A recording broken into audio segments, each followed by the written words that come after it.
97% des scientifiques travaillant sur le changement climatique estiment que la Terre se réchauffe en raison des activités humaines.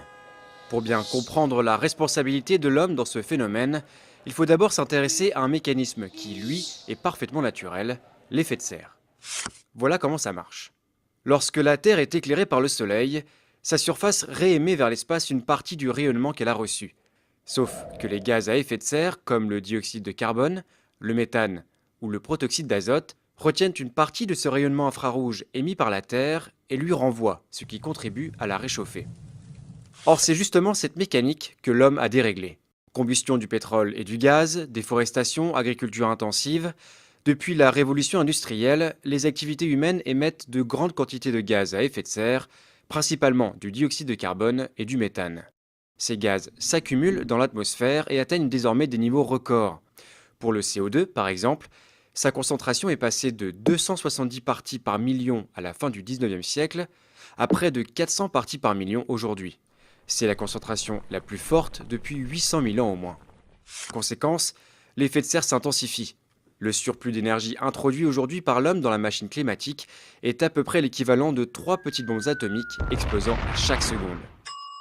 Et les conséquences sont dramatiques. D'abord, sur les températures. Aujourd'hui, la température moyenne terrestre a déjà augmenté de 0,8 degrés depuis la fin du 19e siècle et les épisodes caniculaires sont plus fréquents. Les températures extrêmes, qui ne touchaient que 1% de la surface continentale terrestre, en concernent désormais près de 10%.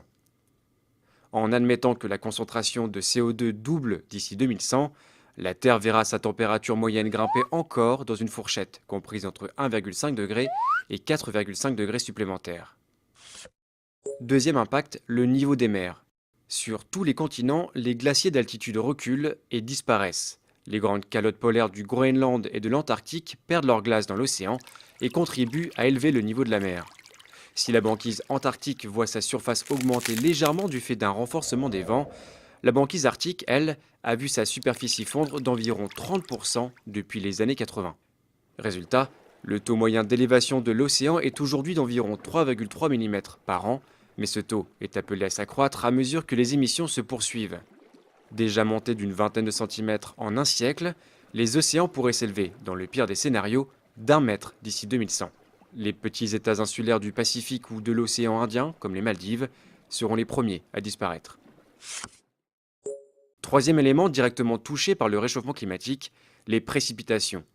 Dans les latitudes moyennes et hautes de l'hémisphère nord, les scientifiques s'attendent à davantage de pluie. En Californie ou dans le bassin méditerranéen, ainsi que dans toutes les régions déjà arides, ils prévoient des sécheresses plus longues et plus fréquentes, ainsi qu'une réduction du débit des fleuves. Le problème, c'est que les centrales thermiques et nucléaires sont justement refroidies par les cours d'eau. Ceci pourrait donc avoir des répercussions importantes sur la production d'électricité. Enfin, l'un des effets les plus méconnus et les plus inquiétants du changement climatique en cours reste l'acidification des océans.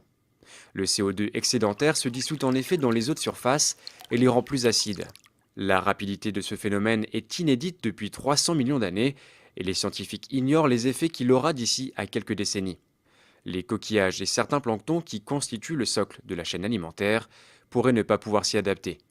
Leur disparition aurait un impact direct sur l'ensemble des espèces, l'homme compris.